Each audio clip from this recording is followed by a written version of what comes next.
BJP കൗൺസിലറായിട്ടുള്ള സുഗതന് ജാമ്യം ലഭിച്ചു എന്നുള്ളത് എല്ലാവരും അറിഞ്ഞൊരു കാര്യമാണ്. പക്ഷേ ഇതുവരെയായിട്ടും സുഗതന് പുറത്തിറങ്ങാൻ സാധിച്ചില്ല. അതിന് കാരണം എന്താണ്? കാപ്പ കേസ് കൂടി നിലനിൽക്കുന്നത് കൊണ്ടാണ് സുഗതന് പുറത്തിറങ്ങാൻ സാധിക്കാത്തത്. പക്ഷേ ഈ പറയുന്ന തോതിൽ സുഗതനെ സത്യപ്രതിജ്ഞ ചെയ്യാനായിട്ടുള്ള അവസരം ഉണ്ട്. അതായത് കോടതി ജാമ്യത്തിൽ തന്നെ അതുണ്ട്. പക്ഷേ ഈ കാപ്പ കേസിൽ ഒരു ഇളവ് ഹൈക്കോടതിയിൽ നിന്നും വരുമോ എന്നുള്ള ചോദ്യം, അതിനെ ബി.ജെ.പി അല്ലെങ്കിൽ സുഗതൻ ഹൈക്കോടതിയെ സമീപിക്കുന്നതായിട്ട് കാര്യങ്ങൾ മാറ്റി. അപ്പോൾ ഹൈക്കോടതി ചില കാര്യങ്ങൾ നിർദ്ദേശിക്കുകയാണ്. അതിൽ പ്രകാരം സുഗതന് പുറത്തിറങ്ങാതെ തന്നെ ജയിലിൽ തന്നെ സത്യപ്രതിജ്ഞ ചെയ്യുന്ന തരത്തിലോട്ടാണോ കാര്യങ്ങളുടെ പോക്ക് എന്നുള്ളതാണ് പ്രധാനപ്പെട്ട ചോദ്യം എന്ന് പറയുന്നത്. അതിൽ ചില കാര്യങ്ങൾ, അതായത് ഇപ്പോൾ പുറത്തു വന്ന ചില കാര്യങ്ങൾ ഞാനൊന്ന് ആദ്യം പറയാം.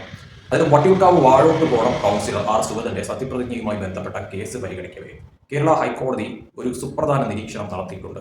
നിലവിൽ കാപ്പ നിയമപ്രകാരം വിയൂർ സെൻട്രൽ ജയിലിൽ കഴിയുന്ന പ്രതിയെ പുറത്തുവിട്ട് കോർപ്പറേഷനിൽ എത്തിക്കുന്നതിനോട് സർക്കാരിനുള്ള ശക്തമായ എതിർപ്പിനെ തുടർന്നാണ് കോടതി ബദൽ മാർഗങ്ങൾ തേടുന്നത്. അതായത് നിലവിലുള്ള സർക്കാർ ആ ഒരു തരത്തിൽ എതിർപ്പ് പ്രകടിപ്പിച്ചിട്ടുണ്ട്. അതായത് ജാമ്യം കിട്ടി ഇനി പുറത്തിറങ്ങുന്ന തരത്തിലോട്ട് കാര്യങ്ങൾ മാറുന്നതിൽ സർക്കാർ എതിർപ്പ് പ്രകടിപ്പിക്കുന്ന തരത്തിലോട്ട് കാര്യങ്ങൾ മാറി. അതായത് കോടതി ബദൽ മാർഗം പറഞ്ഞ കാര്യം എന്ന് പറയുന്നത് ജയിലിൽ വെച്ച് സത്യപ്രതിജ്ഞ ചെയ്തുകൂടെ എന്നുള്ള ചോദ്യമാണ് കോടതിയുടെ ഭാഗത്ത് നിന്നും വന്നതെന്ന് പറയുന്നത്. അതായത് ബി.ജെ.പി കൗൺസിലർ സുഗതന്റെ കേസിൽ സർക്കാരിനോട് വിശദീകരണം തേടിയ ഹൈക്കോടതി തിരുവനന്തപുരം കോർപ്പറേഷന്റെ ബി.ജെ.പി കൗൺസിലർ ആർ സുഗതന്റെ സത്യപ്രതിജ്ഞാ വിഷയത്തിൽ കേരള ഹൈക്കോടതിയിൽ നിന്ന് വളരെ നിർണായകമായ ഒരു നിരീക്ഷണം വന്നിരിക്കുകയാണ്. ഈ പറയുന്ന തോതിൽ കൗൺസിലർ സ്ഥാനം നിലനിർത്താൻ സുഗതന് വീണ്ടും സത്യപ്രതിജ്ഞ ചെയ്യാൻ അനുമതി നൽകണമെന്ന ഹർജി പരിഗണിക്കവെയാണ് ജയിലിൽ വെച്ച് തന്നെ ഇയാൾക്ക് സത്യപ്രതിജ്ഞ ചെയ്താൽ പോരെ എന്ന് ഹൈക്കോടതി ചോദിച്ചിരിക്കുന്നത് എന്ന വാർത്തയാണ് ഇപ്പോൾ പുറത്തു വന്നിരിക്കുന്നത് തന്നെ. അപ്പോൾ ഈ പറയുന്ന സർക്കാരിന്റെ ഭാഗത്തു നിന്നുള്ള എതിർപ്പ്, ആ ഒരു എതിർപ്പ് കൊണ്ട് തന്നെ ഒരു ബദൽ മാർഗമാണ് ഇപ്പോൾ ഈ പറയുന്ന രീതിയിൽ ഹൈക്കോടതിയുടെ ഭാഗത്ത് നിന്ന് വന്നിരിക്കുന്ന ഈ ഒരു ചോദ്യം എന്ന് പറയുന്നത്. ഈ കേസിന്റെ പശ്ചാത്തലം എന്ന് പറയുന്നത് സർക്കാരിന്റെ കടുത്ത എതിർപ്പാണ്. അതായത് കാപ്പ ഉൾപ്പെടെ നിരന്തരം ക്രിമിനൽ കേസുകളിൽ പ്രതിയാകുന്ന ഒരാളെ കൗൺസിലറായി സത്യപ്രതിജ്ഞ ചെയ്യാൻ വേണ്ടി ജയിലിൽ നിന്ന് പുറത്തുവിടുന്നത് ക്രമസമാധാന പ്രശ്നങ്ങൾ ഉണ്ടാക്കുമെന്നാണ് സംസ്ഥാന സർക്കാരിന്റെ നിലപാടെന്ന് പറയുന്നത്. ഇയാളെ വിട്ടയക്കാൻ കഴിയില്ലെന്ന് സർക്കാർ കോടതിയെ അറിയിച്ചിട്ടുണ്ടായിരുന്നു എന്നാണ് അറിയുന്നത്. കോടതി നിർദ്ദേശിച്ച ബദൽ മാർഗമാണ് ഇപ്പോൾ പുറത്തു വന്നിരിക്കുന്നത്. അതായത് സർക്കാരിന്റെ കടുത്ത എതിർപ്പ് കണക്കിലെടുത്താണ് പ്രതിയെ പുറത്തു വിടാതെ ജയിൽ ഉദ്യോഗസ്ഥരുടെയും കോർപ്പറേഷൻ അധികൃതരുടെയും സാന്നിധ്യത്തിൽ തന്നെ വിയൂർ സെൻട്രൽ ജയിലിനുള്ളിൽ വെച്ച് തന്നെ ഔദ്യോഗികമായി സത്യപ്രതിജ്ഞാ ചടങ്ങുകൾ നടത്താൻ സാധിക്കുമോ എന്ന് കോടതി ഇപ്പോൾ ചോദിച്ചിരിക്കുന്നത്. ഇത് തിങ്കളാഴ്ചയ്ക്കകം, അതായത് നാളെയോടുകൂടി മറുപടി സർക്കാർ നൽകേണ്ടതുണ്ട് കോടതിക്ക്.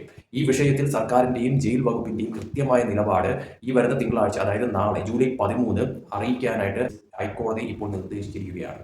സുഗതന്റെ സമയപരിധി, അതായത് സത്യപ്രതിജ്ഞ ചെയ്യാനുള്ള സമയപരിധി 26-നകം ഈ പറയുന്ന തോതിൽ സത്യപ്രതിജ്ഞ ചെയ്തില്ലെങ്കിൽ കൗൺസിലർ സ്ഥാനം നിയമപരമായി പുറത്താക്കപ്പെടുന്ന തരത്തിലോട്ട് കാര്യങ്ങൾ മാറും. അതിനാൽ തിങ്കളാഴ്ച വരുന്ന ഈ ഒരു സർക്കാരിന്റെയും അതോടൊപ്പം തന്നെ ഹൈക്കോടതിയുടെയും അന്തിമ വിധി സുഗതന്റെ കൗൺസിൽ സ്ഥാനത്തിൽ വളരെ നിർണായക പങ്ക് വഹിക്കുമെന്ന കാര്യത്തിൽ യാതൊരു സംശയമില്ല. എന്തായാലും ഇപ്പോൾ ഈ പറയുന്ന തോതിൽ സർക്കാരിന്റെ ഭാഗത്ത് നിന്ന് വന്നിരിക്കുന്ന ഈ ഒരു നിലപാട്, അതായത് സുഗതനെ പുറത്തിറക്കിക്കൊണ്ടുള്ള കോർപ്പറേഷനിൽ വന്നുകൊണ്ടുള്ള ആ ഒരു സത്യപ്രതിജ്ഞയ്ക്ക് സർക്കാരിന്റെ ഭാഗത്ത് നിന്ന് ഒരു പോസിറ്റീവായിട്ടുള്ള അനുകൂല നിലപാടുണ്ടാകുന്നില്ല.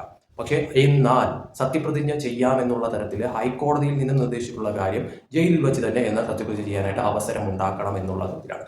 ഇതിൽ ശരിക്കും പറഞ്ഞാൽ സർക്കാരിന് തന്നെയാണ് പണി കിട്ടിയിരിക്കുന്നത് എന്ന കാര്യത്തിൽ യാതൊരു സംശയമില്ല. കാരണം സർക്കാർ പറഞ്ഞ നിർദ്ദേശം കോടതി വിലക്കെടുക്കുന്നു. എന്നാൽ സത്യപ്രതിജ്ഞ ചെയ്യാനായിട്ടുള്ള അവസരം, എന്നാൽ പുറത്തിറങ്ങാതെ തന്നെ ജയിലിനുള്ളിൽ വെച്ച് തന്നെ നടത്താനായിട്ടുള്ള അവസരം ഒരുക്കണം എന്നുള്ള തരത്തിലാണ് ഇപ്പോൾ ഹൈക്കോടതിയുടെ ഈ ഒരു നിർദ്ദേശം എന്ന് പറയുന്നത്. അപ്പോൾ ഇതിന്റെ തീരുമാനം, അതായത് ഹൈക്കോടതി ഈ നിർദ്ദേശിച്ചിരിക്കുന്നതിന്റെ ഒരു നിലപാട്, ആ ഒരു തീരുമാനം എന്താണ് എന്നുള്ളത്, സർക്കാരിന്റെ ഭാഗത്തു നിന്നുള്ള ആ ഒരു നിലപാട് എന്താണ് എന്നുള്ളത് ഹൈക്കോടതിയെ അറിയിക്കേണ്ടത് നാളെയാണ്. അതിൽ തീർച്ചയായിട്ടും ഹൈക്കോടതി നിർദ്ദേശിച്ച പ്രകാരം തന്നെ കാര്യങ്ങൾ നടക്കാനാണ് സാധ്യത കൂടുതലായിട്ട് കാണുന്നതെന്ന് പറയുന്നത്. എന്തായാലും നിലവിലത്തെ സാഹചര്യത്തിൽ സുഗതന് ജാമ്യം ലഭിച്ചത് കൊണ്ട് തന്നെയും ഹൈക്കോടതിയിൽ നിന്നും വളരെ പോസിറ്റീവായിട്ടുള്ള ഒരു തീരുമാനം ഉണ്ടാവാനായിട്ടാണ് സാധ്യത കൂടുതലായി നിലവിൽ കാണുന്നത്. അതുകൊണ്ട് തന്നെ സുഗതനെ സംബന്ധിച്ചിടത്തോളം പുറത്തിറങ്ങിയില്ലെങ്കിൽ പോലും സത്യപ്രതിജ്ഞ ചെയ്യാനായിട്ടുള്ള അവസരം ഹൈക്കോടതി കൊടുക്കുമെന്ന് തന്നെയാണ് നിലവിലത്തെ സാഹചര്യത്തിൽ പ്രതീക്ഷിക്കുന്ന ഒരു കാര്യമെന്ന് പറയും.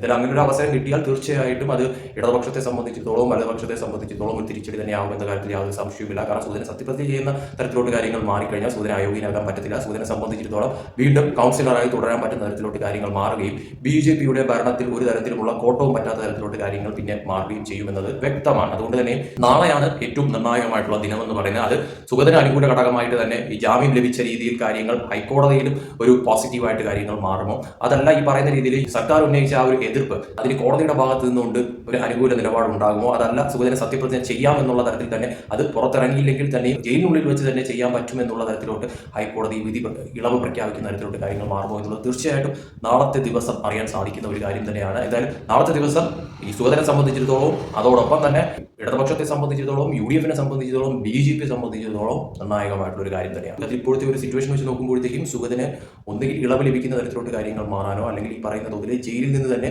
സത്യപ്രതിജ്ഞ ചെയ്യാനായിട്ടുള്ള ഒരു അവസരം ലഭിക്കാനായിട്ടുള്ള സാധ്യതയാണ് നിലവിൽ കാണുന്നതെന്ന് പറയുന്നത്.